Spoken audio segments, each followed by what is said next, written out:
Good morning students. तो फिर से हम लोग स्टार्ट करते हैं एलिवेशन इन बॉइलिंग पॉइंट। जो इससे पहले वाला पार्ट जो हो गया था कल हम लोग डिस्कस किए थे एलिवेशन इन बॉइलिंग पॉइंट। तो सबसे पहले हम लोग देखते हैं, जैसे हमारे पास प्योर सॉल्वेंट के फॉर्म में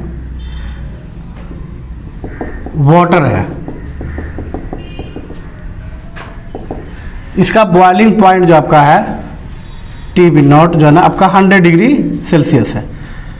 100 डिग्री सेल्सियस पे क्या होता है, पानी बॉयल कर जाता है और उस समय जो है एटमॉस्फेरिक प्रेशर होता है 1 एटमॉस्फेरिक प्रेशर या 1.003 बार। तो यानी आपका एटमॉस्फेरिक प्रेशर 1 atm है या 1.03 बार आपका प्रेशर है। उसी प्रेशर पे आकर के जो ना 100 डिग्री सेल्सियस पे पानी क्या होता है, बॉयल हो जाता है। आप देखिएगा कि जब भी अगर हम किसी पानी के अंदर में इसमें अगर हम कुछ नॉन वोलाटाइल सॉल्यूट अगर ऐड कर देते हैं तो इस कंडीशन में इसका बॉइलिंग पॉइंट जो ना बढ़ जाता है। नॉन वोलाटाइल सॉल्यूट इसके अंदर में अगर ऐड कर दें तो कुछ पार्टिकल्स इसके सरफेस पे भी आ जाता है और अब इसका जो बॉइलिंग पॉइंट है, इसका बॉइलिंग पॉइंट आपका 100 डिग्री नहीं रहेगा। मतलब ये अब ये सॉल्यूशन बन गया तो सॉल्यूशन का यानी विलियन का जो बॉइलिंग पॉइंट है हो सकता है कि 102 डिग्री सेल्सियस जो है ना आपका हो जाता है। इसका मतलब ये हुआ कि अगर किसी भी नॉन वोलाटाइल सॉल्यूट को अगर हम ऐड कर देते हैं प्योर सॉल्वेंट में तो उसका जो बॉइलिंग पॉइंट है वो इंक्रीज कर जाता है। इंक्रीज कर कब किया, जब आपको नॉन वोलाटाइल उसके अंदर में ऐड कर देते हैं। तो जैसे ही ऐड करते हैं तो इसका मतलब ये हुआ कि इसका जो वेपर प्रेशर है, इसके वेपर प्रेशर से क्या हो जाता है, कम हो जाता है। मतलब कहने का ये है कि अब हम इसको अगर देखें कि डेल्टा टीबी कितना चेंज हुआ तो हम क्या करेंगे कि TB माइनस TB नॉट, यानी ये हमारा क्या हो गया, चेंज हो गया, चेंज इन बॉइलिंग पॉइंट। तो ये 2 डिग्री सेल्सियस जो आपका एलिवेट कर गया, 2 डिग्री सेल्सियस क्या होगा, बढ़ गया। तो इसका मतलब ये कभी कभी आप देखिएगा कि समुद्र के किनारे जब हम जाते हैं तो वहाँ पे मतलब कि जब पानी किनारे में अगर आकर के रुक जाता है और फिर वो मतलब एटमॉस्फेरिक टेम्परेचर से अगर वो वोलाटाइल हो जाता है तो वो वहाँ पे सॉल्ट जो होता है वो रह जाता है। तो नॉन वोलाटाइल के रूप में अगर हम यहाँ पे सॉल्ट या ग्लूकोज इसके अंदर में अगर ऐड कर देते हैं तो इसका मतलब ये हुआ कि वो उसका जो वेपर प्रेशर है वो क्या होता है, डिक्रीज कर जाता है। वेपर प्रेशर डिक्रीज करने का मतलब ये हुआ कि टेम्परेचर जो है इसका इंक्रीज कर जाता है। यानी अब फिर से उतना मतलब इसको बॉयल होने के लिए आपको 102 डिग्री देना पड़ेगा इंस्टेड ऑफ 100 डिग्री सेल्सियस। तो इसका मीनिंग क्या हुआ कि जब कोई अवाष्पशील विलेय को यानी सॉल्यूट को जब हम सॉल्वेंट में अगर मिक्स कर देते हैं तो उसका बॉइलिंग पॉइंट क्या होता है, इंक्रीज कर जाता है। और वो इंक्रीज कितना किया तो हम डेल्टा TB से निकाल सकते हैं। डेल्टा TB क्या आ जाएगा, TB माइनस TB नॉट। और ये जो डिपेंड करता है, जो सॉलिड पार्टिकल जो डिपेंड करता है मतलब ये किस पे, वो उसके मोलालिटी को इफेक्ट कर देता है। दैट मीन्स के अगर हम कहें कि delta TB is directly proportional to molality of solution. तो जैसे जैसे जो है ना अगर हम सॉल्यूट की क्वांटिटी कंसंट्रेशन को बढ़ाते जाएंगे वैसे वैसे जो ना डेल्टा TB का वैल्यू भी बढ़ता जाएगा और जैसे जैसे उसकी मोलालिटी बढ़ेगी वैसे वैसे उसका डेल्टा TB जो है माने कि चेंज या एलिवेशन इन बॉइलिंग पॉइंट यानी डेल्टा TB जो है ना चेंज इन बॉइलिंग पॉइंट जो होगा वो धीरे धीरे बढ़ता चला जाएगा। यानी क्वथनांक में जो वृद्धि है उसकी मोललता के साथ जो है ना समानुपाती होता है। और इस तरीके से अगर इसको हम चेंज करें तो चेंज करने के बाद जो है delta TB is equal to KB into M। तो ये अगर देखा जाए तो ये 0.52 kg पर मोल किसके लिए, फॉर वाटर के लिए। ये जो अगर सॉल्वेंट के रूप में हमारा वाटर है तो ये वैल्यू जो है ना हमारा क्या हो जाता है 0.52 के मतलब केल्विन केजी पर मोल होता है। और इस तरीके से अगर देखें तो आप जानते ही हैं कि मोलालिटी जो होता है, मोलालिटी जिसको आप मोलालता भी कहते हैं, वो क्या होता है कि number of moles of solute, weight of solvent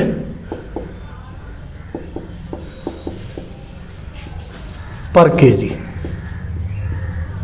मतलब 1 केजी विलायक में जो विलेय के मोलों की जो संख्या होती है वो आपको क्या कहलाता है, मोलालिटी कहलाता है। इसका मतलब ये हुआ कि अगर इसको हम सिंबॉलिक फॉर्म में अगर देखें तो हम कह सकते हैं कि W2 upon M2 divided by W1 upon 1000। ये हमारा क्या हो जाएगा, ये हमारा हो गया मोलालिटी।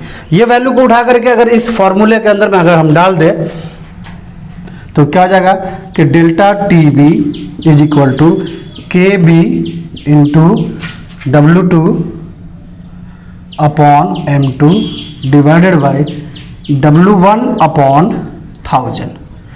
इसको थोड़ा सा और हम चेंज कर सकते हैं, तो delta TB is equal to KB into W2 into W1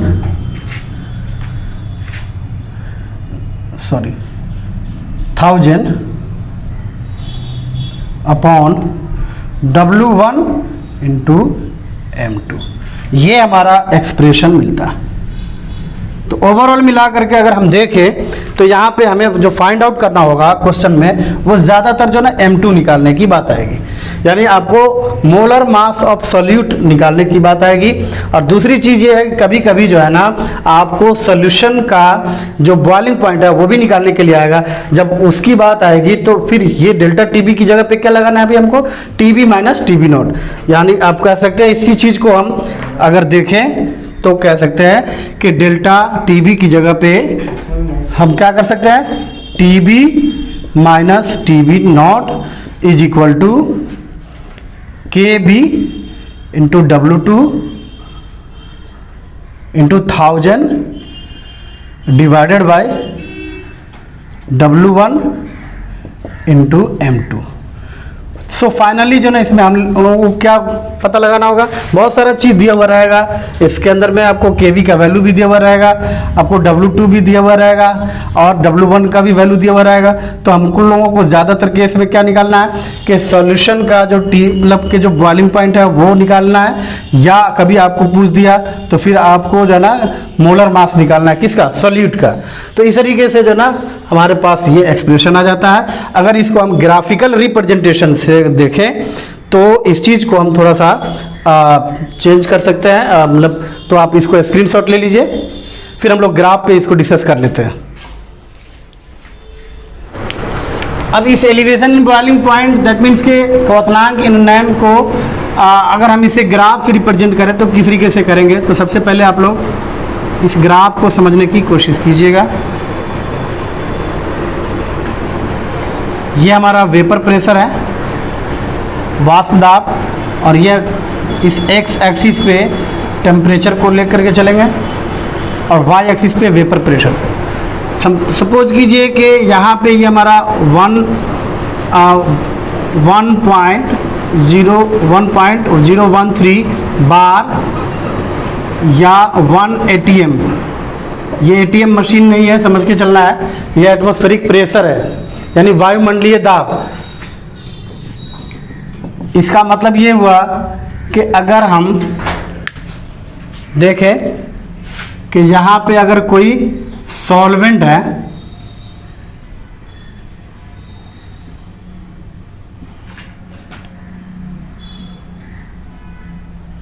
जिसका बॉइलिंग पॉइंट TB0 है, सॉल्वेंट है जिसका बॉइलिंग पॉइंट क्या है, TB0 है। इसका मतलब क्या हुआ कि 100 डिग्री सेल्सियस पर जो ना वो आपका जो वाटर एज ए सॉल्वेंट है वो बॉयल कर जाएगा। क्यों? क्योंकि ये पॉइंट जो ना ठीक उसके ATM यानी एटमॉस्फेरिक प्रेशर के इक्वल हो जाता है।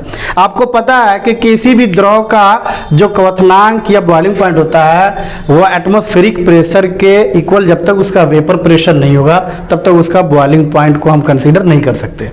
तो इसका मतलब ये हुआ कि किसी द्रव का क्वथनांक वह ताप कहलाता है जिस पे क्या होता है कि उसका जो वाष्प दाब है उस एटमॉस्फेरिक प्रेशर के या वायुमंडलीय दाब के बराबर हो जाता है। दैट मीन्स कि जो boiling point of the liquid और boiling point of the pure solvent is always equal to the जो वेपर प्रेशर होगा उसका वो always equal to atmospheric pressure. जब तक एटमॉस्फेरिक प्रेशर के इक्वल नहीं होता तब तक उसका हम बॉइलिंग पॉइंट को कंसीडर नहीं कर सकते। अब जैसे ये केस किसका है, ये केस है आपको किसके लिए, स्पेशली वाटर के लिए, जो हम लोगों ने अभी डिस्कस किया कि 100 डिग्री सेल्सियस पे ये बॉयल कर जाएगा और उस वक्त जो है ना एटमॉस्फेरिक प्रेशर 1 atm होगा। अब आपने क्या किया, उसके अंदर में नॉन वोलाटाइल सॉल्यूट के रूप में जो ना शुगर हो, सॉल्ट हो या और भी जो नॉन वोलाटाइल सॉल्यूट है उसके अंदर में हमने क्या किया, ऐड कर दिया। तो ऐड करने के बाद जो है ना अब उसका टेम्परेचर बढ़ जाता है। अब मतलब कि उसको इस लेवल पे आने के लिए, बॉयल होने के लिए उसका टेम्परेचर क्या हो जाएगा, इंक्रीज कर जाता है। और जब टेम्परेचर इंक्रीज कर जाता है तो समझ लीजिए कि यहाँ तक पहुँचने के लिए वो टेम्परेचर यहाँ बढ़ करके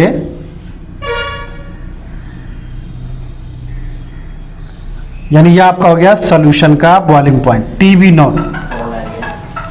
तो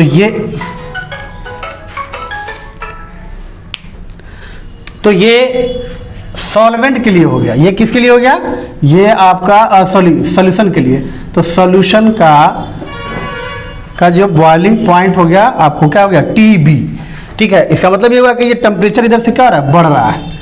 तो जैसे जैसे जाना हमने क्या किया कि सॉल्वेंट में कुछ नॉन वोलाटाइल ऐड किया, उसका बॉइलिंग पॉइंट पहुंचने के लिए उसका ताप क्या हो गया, इंक्रीज कर जाता है। और जब इंक्रीज कर गया तो अब कितना इंक्रीज कर गया, इस चीज़ को समझने के लिए ये जो डिफरेंस है, यही डिफरेंस हम समझेंगे।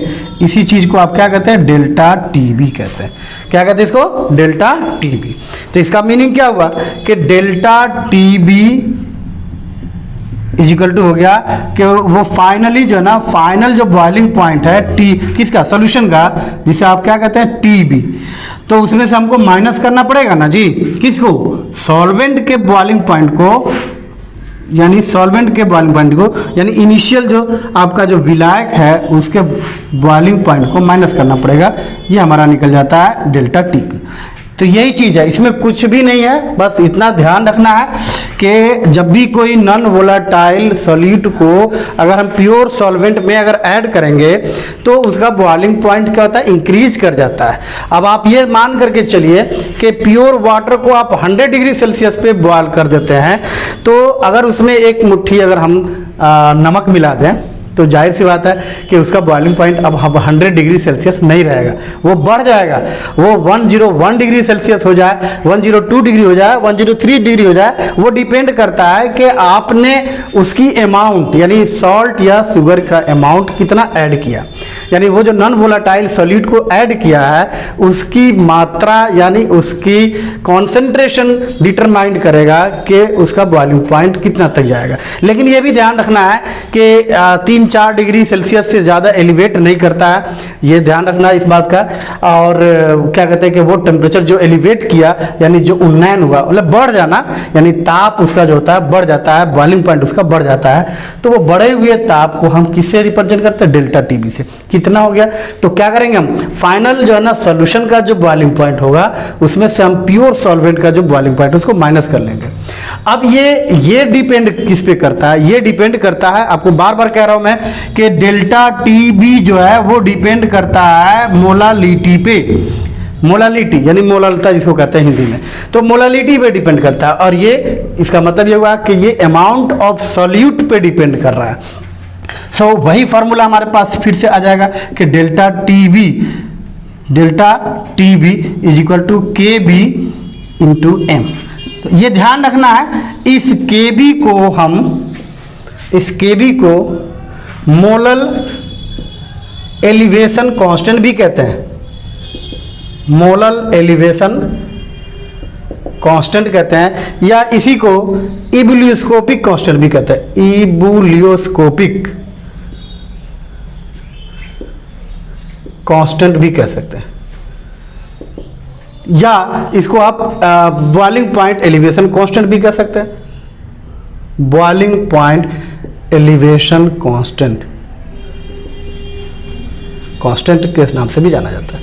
आपको मैंने क्या बताया कि इसकी जो वैल्यू है वो 0.52 kg पर मोल होता है। किसके लिए, स्पेशली H2O के लिए यानी वाटर के लिए। तो ये वाटर के लिए जो ना ये मतलब रिप्रेजेंट किया था इस वैल्यू से।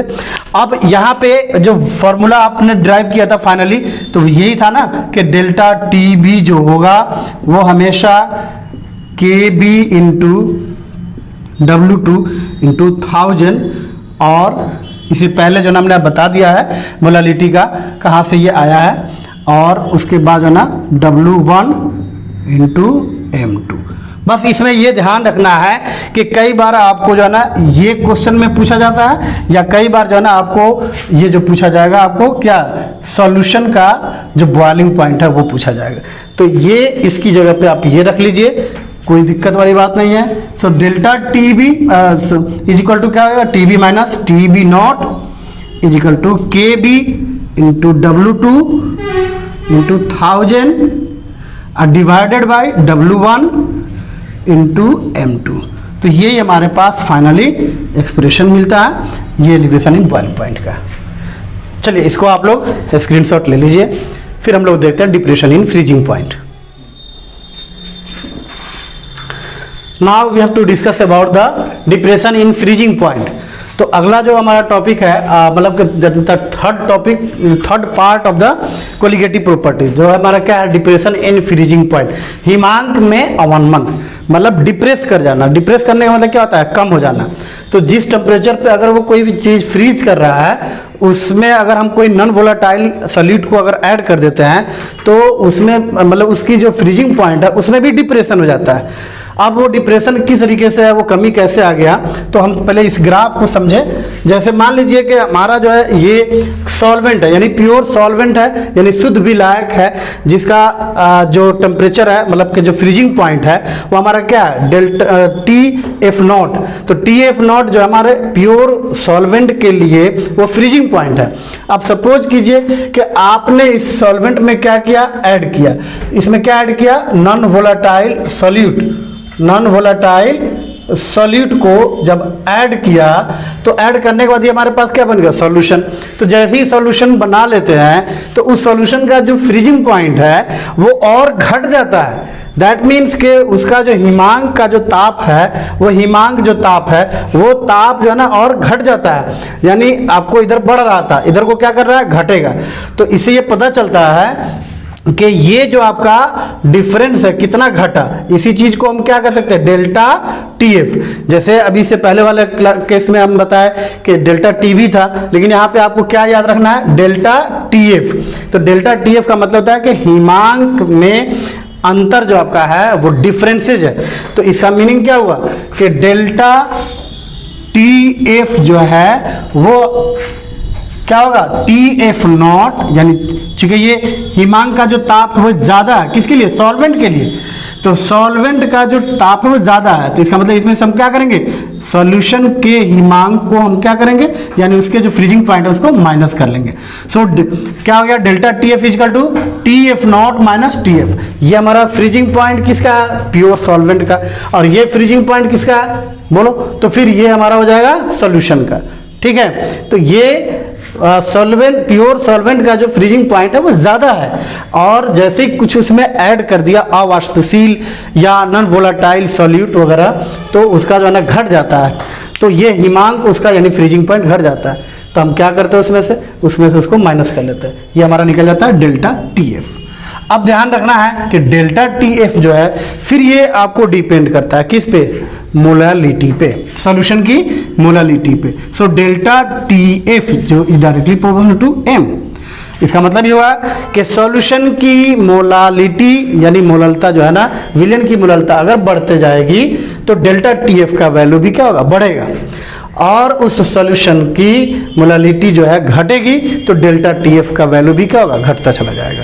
ये बात आपको ध्यान रखना है। यहाँ पे इस प्रोपोर्शनलिटी साइन को हटाने के लिए कोई ना कोई कांस्टेंट डालते हैं, ये ऑलरेडी पहले कई क्लासेस में हम लोग डिस्कस कर चुके हैं। सो डेल्टा TF जो है वो क्या हो जाएगा, KF, यानी यहाँ पे हम कांस्टेंट डालते हैं इनटू M होता है, जहाँ पे ये KF को हम क्या कहते हैं कि molal depression constant, molal depression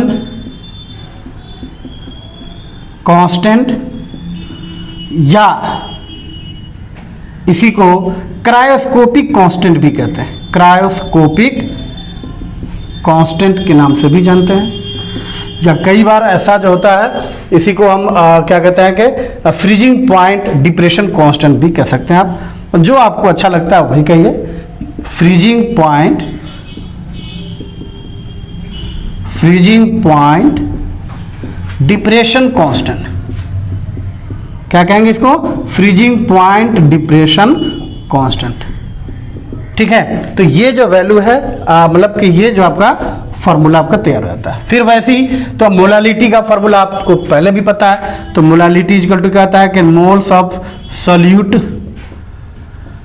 present in the solvent या 1 kg of solvent, 1 kg of solvent. जो इसको अगर आप सिंबॉलिक फॉर्म में अगर देखें तो हम क्या करेंगे कि W2, क्योंकि N जो है जो number of mole of solute जो है कैसे निकालेंगे, तो W2 अपॉन M2 यानी वेट ऑफ गिवन सब्सटेंसेस या जो भी मॉलिक्यूल्स है, जो भी सॉल्यूट है, उसके मोलर मास से उसको डिवाइड कीजिएगा, N निकल जाता है यानी मोल निकल जाता है। उस विले का मोल निकालने का तरीका, तो ये आपको 1 kg ऑफ सॉल्वेंट, तो W1 डिवाइडेड बाई 1000। इस चीज़ को थोड़ा सा और इलेबोरेट कीजिए, तो ये हो जाएगा W2 divided by M2 multiplied by 1000 और डिवाइडेड बाई W1। ये हमारे पास आ गया। अब इस वैल्यू को उठा करके क्या कीजिए, इस फॉर्मूले में डाल दीजिए। मान लीजिए इसको इक्वेशन नंबर 1, तो इक्वेशन 1 में हमने क्या किया, इसको डाल दिया, तो क्या मिला हमारे को? We get delta TF is equal to KF into W2 into 1000 upon M2 W1। ये ध्यान रखना है कि ये तो आपको क्रायोस्कोपिक कांस्टेंट हो गया, ये वेट ऑफ सॉल्यूट हो गया, और ये मॉलिक्यूलर वेट ऑफ सॉल्यूट, और ये आपका वेट ऑफ सॉल्वेंट यानी जो आपका जो kg में दिया हुआ है। तो यहाँ पे भी आपको ये ध्यान रखना है, खास तौर से ये चीज़ आपको ज़्यादातर केस में पूछा जाता है। अगर आप इसको डायरेक्ट भी निकाल सकते हैं फार्मूला बना करके, तो M2 इज इक्वल टू क्या हो जाएगा, KB into W2 into 1000 upon delta TF into W1। ये हमारा फाइनली एक्सप्रेशन मिलता है। कई बार अगर आपको पूछ दिया कि सॉल्यूशन का फ्रीजिंग पॉइंट जो ना आपको अगर बताना है, तो सॉल्यूशन का फ्रीजिंग पॉइंट बताने के लिए फिर आपको ये ध्यान रखना पड़ेगा कि ये डेल्टा TF की जगह पे आपको क्या लेना पड़ेगा, TF0 माइनस TF। तो इस तरीके से अगर हम चाहें तो इसका एक और फॉर्मूला चेंज हो सकता है। वो क्या हो सकता है, देखिए यहाँ पे, तो डेल्टा TF की जगह पे हम क्या लिख सकते हैं, TF0 minus TF is equal to KB into W2 into 1000 और डिवाइडेड बाय क्या लिख सकते हैं, M2 इंटू W1। आप चाहे तो इस रूप में रखें या इस रूप में रखें, दोनों ही आपका फॉर्म है न्यूमेरिकल प्रॉब्लम को सॉल्व करने के लिए। तो यहाँ पे आपको दो चीज़ें पूछा जा सकता है, या तो सॉल्यूशन का फ्रीजिंग पॉइंट क्या होगा, ठीक है, या आप जो सॉल्यूट ऐड किए हैं उसका मोलर मास क्या होगा। तो अब बाकी जो वैल्यू है ऑलरेडी गिवन रहेगा, तो आप वहाँ से कैलकुलेट कर सकते हैं। तो चलिए, हमारे पास 3 पार्ट इसका हो गया है। अब चौथा जो हमारा है वो ऑस्मोटिक प्रेशर है, जिसको हम फिर नेक्स्ट वीडियो में इसको डिस्कस करेंगे। फॉर वाचिंग दिस वीडियो, और इसका आप स्क्रीनशॉट लीजिए, नोट्स बनाइए। जहां दिक्कत हो आप कमेंट्स में लिख करके भेजिए, या मेरे पर्सनल व्हाट्सएप पे जो ना आप क्वेश्चन वगैरह भेजिए, मैं उसका सॉल्व करके आपको भेजता रहूँगा। तब तक इसको आप लोग स्टडी करिए। Thank you so much.